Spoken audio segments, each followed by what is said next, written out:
Alam nyo ba na pwedeng maging basehan ng annulment ang pagiging bakla or tomboy ng isang asawa? Pinaliwanag ito ng Korte Suprema sa isang desisyon na inilabas noong March 3, 2025 under GR No. 268109.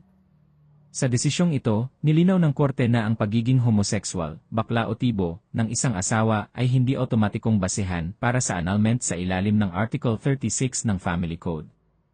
Binigyang diin ng Korte na ang oryentasyong sexual ay bahagi ng pagkatao ng isang individual at hindi isang sakit o psikolohikal na depekto na dapat gamutin o ituring na kasalanan. Paliwanag ng Korte, upang maging basehan ng psychological incapacity, kailangang mapatunayan na ang pagtatago ng sexualidad ay nagresulta sa kawalan ng kakayahang gampanan ang mga mahahalagang obligasyon sa kasal, at hindi dahil lamang sa diskriminasyon sa kasarian.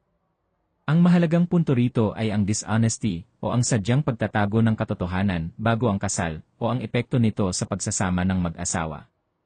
Hindi ang pagiging homosexual ang issue, kundi kung paano nito naapektuhan ang kapasidad ng asawa na magmahal, maging tapat, at maglingkod sa kanyang asawa gaya ng ipinangako sa kasal. Sa kasong ito, napatunayan ng petitioner sa Korte Suprema ang kanyang mga alegasyon, kung kaya't dineklara ng Korte Suprema na walang bisa ang kanilang kasal.